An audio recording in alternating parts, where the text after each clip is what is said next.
What's up, YouTube? Ride along with us in part 3 of our Wyoming expedition, where we explore the Wind River Range. We don't need a destination, let's go where the river's taking us. When we left you in part 2, we had made it to a campsite that we had hoped would give us an epic view of the Teton Mountains.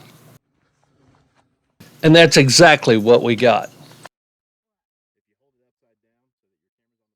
This morning we would be losing Misty and Maddie from the group as they were going to make their way on over to Oregon to Expo Pacific Northwest. This isn't the last time you'll see that Toyota on this trip though, as they're going to be making their way back to us when Expo is over. After having a breakfast and enjoying the view, it was time to pack up and get a little bit closer look of the Tetons.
One of the difficulties that we found while traveling through Wyoming was access to potable water.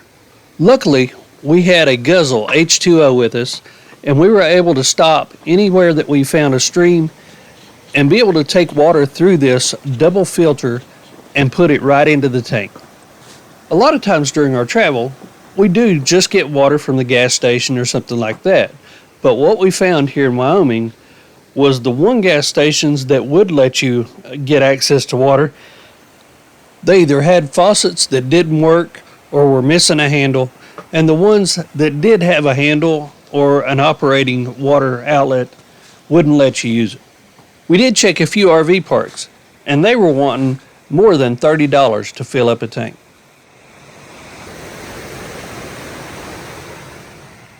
Having the guzzle H2O on board sure made things a lot easier when it come to finding water.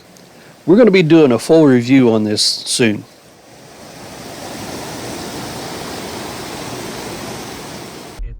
After filling our tanks up with water, we made our way on down the mountain and back through the elk preserve.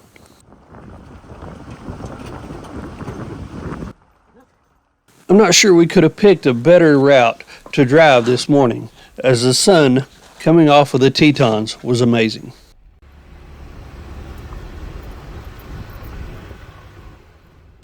We made our way right on through Jackson. We stopped and checked out a couple stores, and then just outside of town, we stopped for an amazing lunch.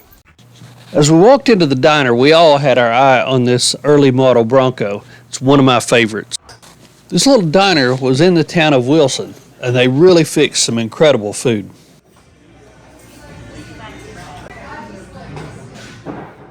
We spent some time exploring around the national park, but of course we can't show you that due to current regulations. So after that, we made our way a little farther east into the Wind River Range.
We crossed the Continental Divide at the headwaters of the Wind River and had to stop and take a picture.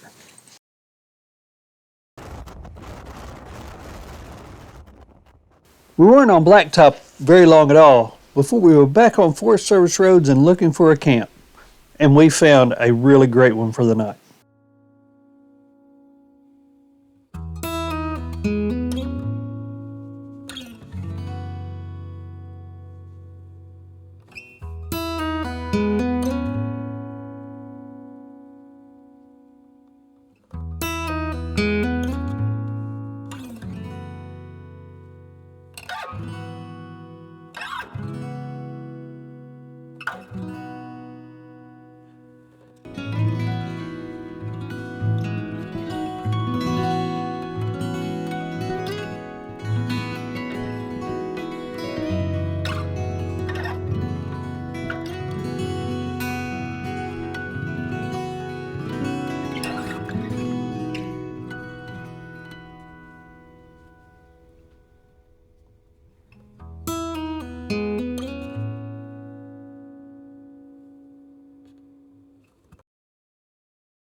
Good morning, Joe. You finishing your morning, Joe? I'm good to go.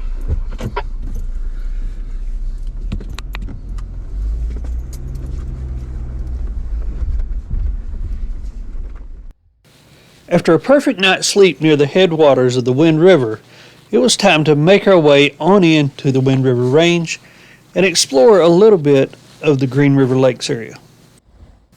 By this point, we have made our way out of the Teton National Forest and into the Shoshone.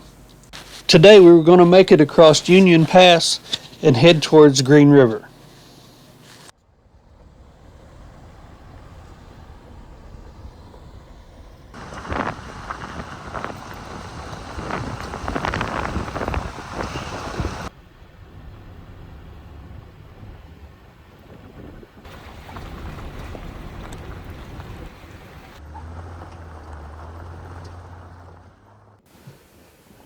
As we made our way above 9,000 feet, we crossed over Union Pass.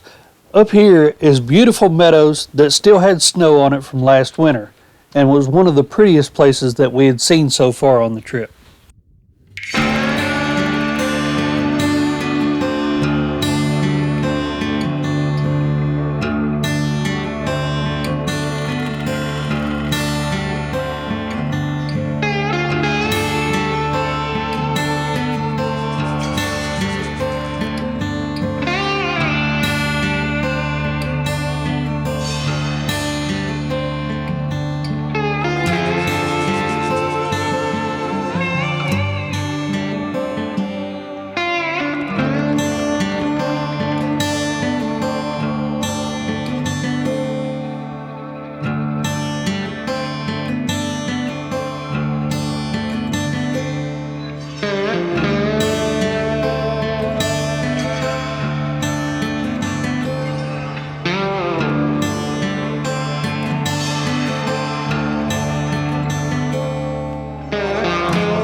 One of the coolest places that we found along Union Pass was the Strawberry Safety Shelter.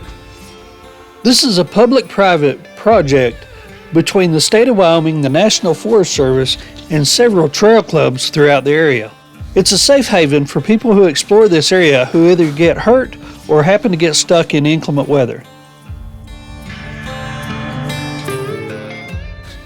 This shelter has a little bit of everything. It's got a wood-burning stove, complete with wood on the inside and extra wood on the outside.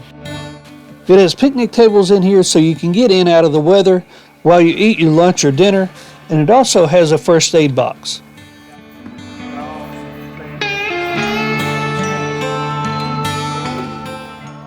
Having a search and rescue background, we were really impressed with this B307 Aware. It gives you the frequency and privacy code to be able to reach out in the event of an emergency.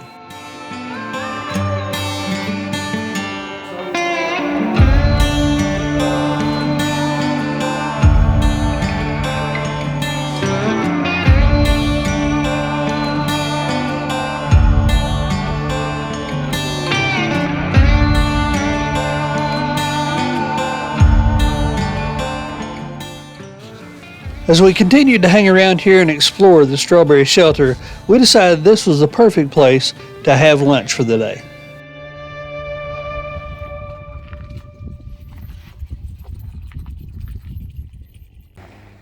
After lunch, we continued heading south through the flower-covered meadows, making our way on down toward the Green River.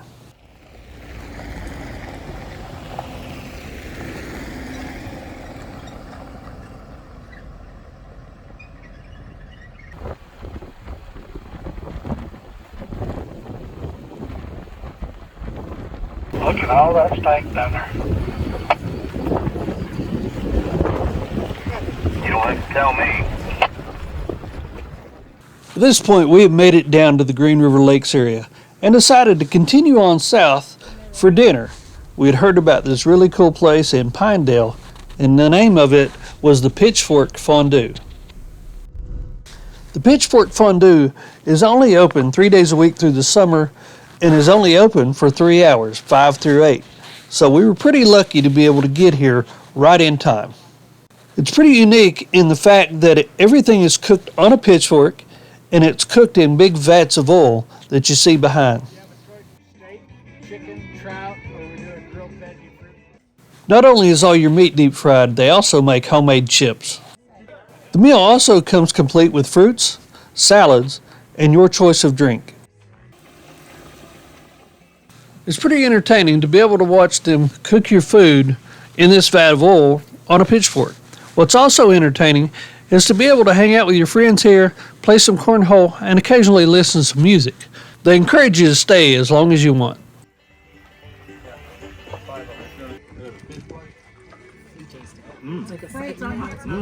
It's not spicy. That sausage is awesome. Me and my boy, and we couldn't find it. So then I went. As you sit around the table, they will bring the steak right to you off the fork. And if you want a little something extra on your steak, you can have grilled onions. One of the things the girls got a real big kick out of was the amount of ground squirrels that were in this area.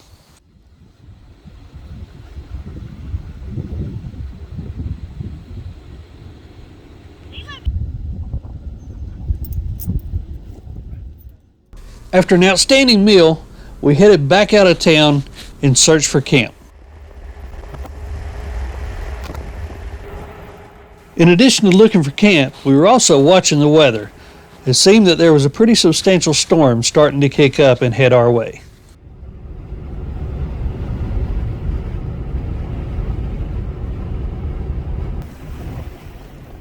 So we made our way further out of town. The clouds continued to get darker and darker overhead.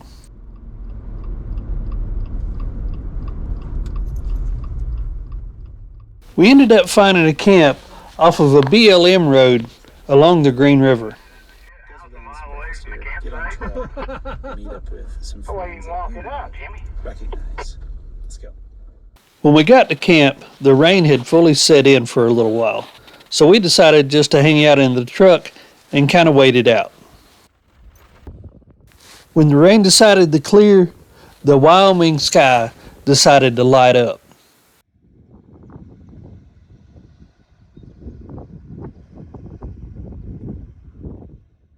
Everything was still pretty wet and damp, and everybody had already had a full meal for the evening. So we decided just to hang out in the Voyager and get some work done on the computer. With a lot of thought and consideration, Deb and I have decided to start a Patreon. We have been getting overwhelmed with people requesting our tracks. Our trips are not something that's just simply thrown together. There's a lot of time and planning that goes into them. If you would like to support us and see our tracks, this is certainly a way to do it.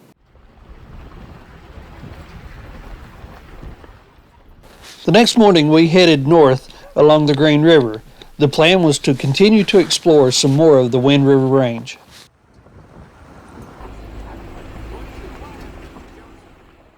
Today we were going to be fortunate enough to find some four-wheel drive only accessible routes rather than just some gravel roads.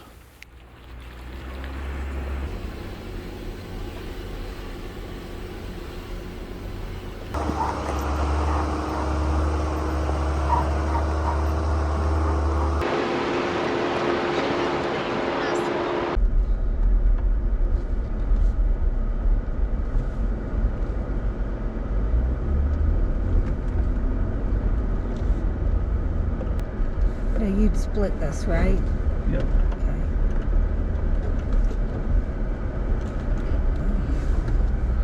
And then go that way or this way? That's a See that sticking up out of the water there, Joe? Okay, so you're gonna try to run that little Green, I went to the ridge left. Yeah, we'll try to run this ridge right here. there? Okay.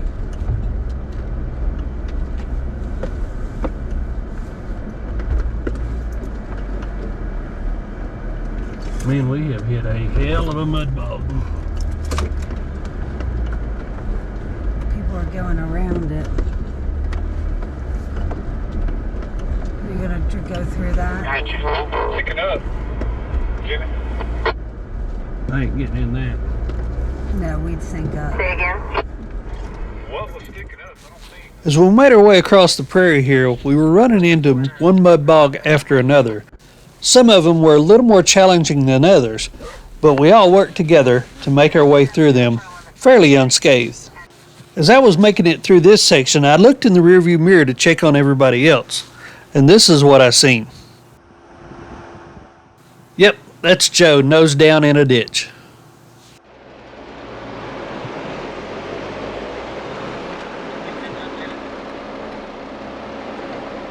Can't move.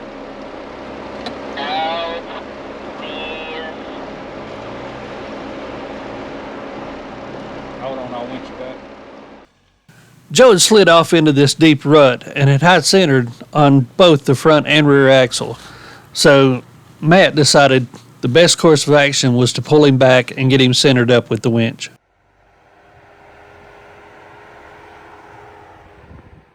While it may look wide enough on the driver's side there to go around it, it actually wasn't. And even if you did, you had to cross over two big ruts to be able to get back where you needed to be. After that little clear up, it was on to our next one.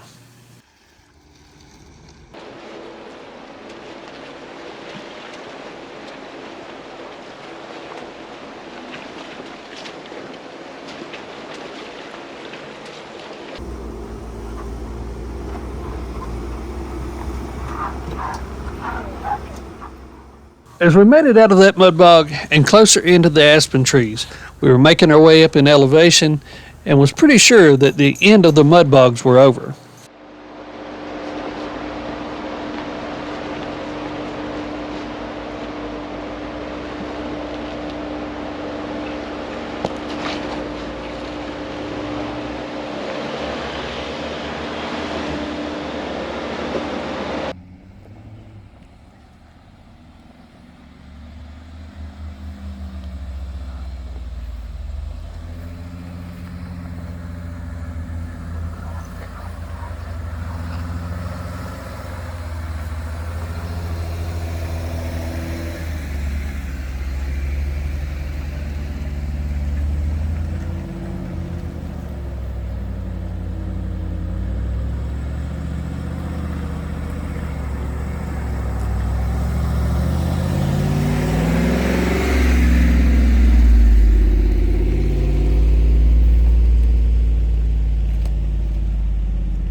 We had made it through that section of aspens. Things leveled out a little bit, and we had found ourselves in another little bit of a bog with some deep ruts.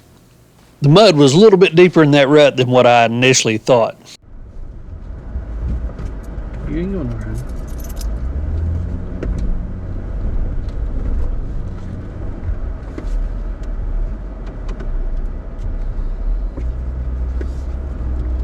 You need a spot? Jamie, I'm coming back a little bit.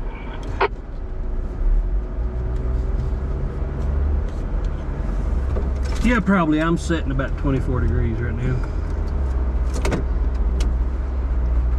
You need me to back up, Jimmy? You coming back any further, Teddy? You're good right there. No, Aspen, stay. Stay. You don't want to get off in that right hole. It's deep. This right here is why it's good to have a good spotter. I couldn't tell from the inside really which way I needed to go, but after Teddy looked at it on the outside, he decided that I needed to go driver to get back over top of that deep hole rather than trying to go around it on the left side. We can give her a shot.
After I went to the right, everybody else pretty much went to the left, and then made it with a relative ease. The only one that didn't follow suit by going left was Matt, and he couldn't be outdone by somebody with a trailer. He had to go right.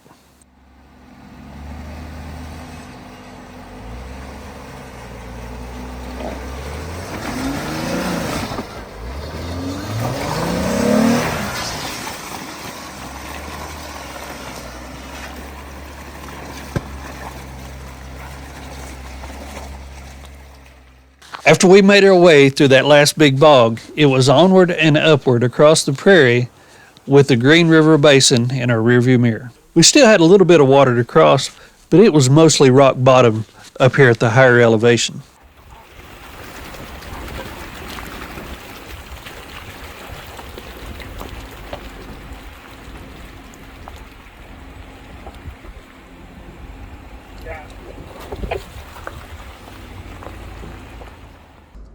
At about 8,500 feet, we hit a fairly steep section, but it was a lot of fun.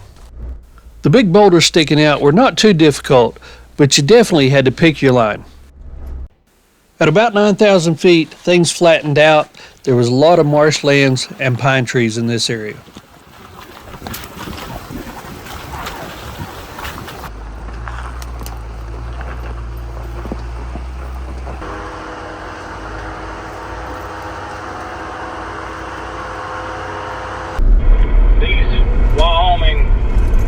Breeding facilities specialize in nurturing young larvae into adult mosquitoes. In the last census, there was 10 billion mosquitoes in Wyoming. Did he just make up? Miscounted because we've got that many today.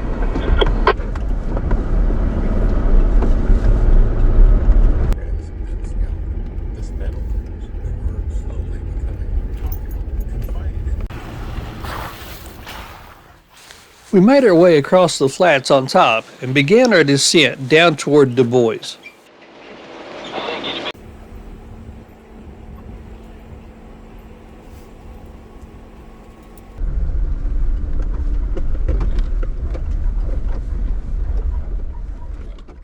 This was a perfect kind of trail to kind of end the day on, and we were already starting to look for camp.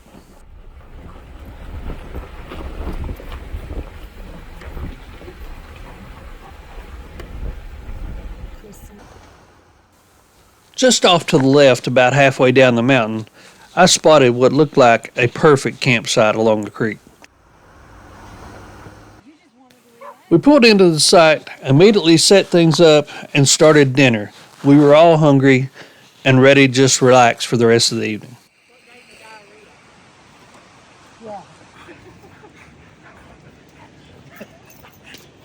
Go low, Rip. Go low. Take him at the knees.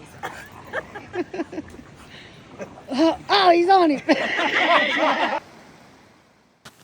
Being by the creek also gave us a perfect opportunity to set the Joolca up again for a shower for everybody. We finished the evening off with a great campfire. Thanks for joining us for part 3, and I hope you look forward to part 4 when we see some petroglyphs and make our way to the historic town of Kerwin. Until next time, see ya.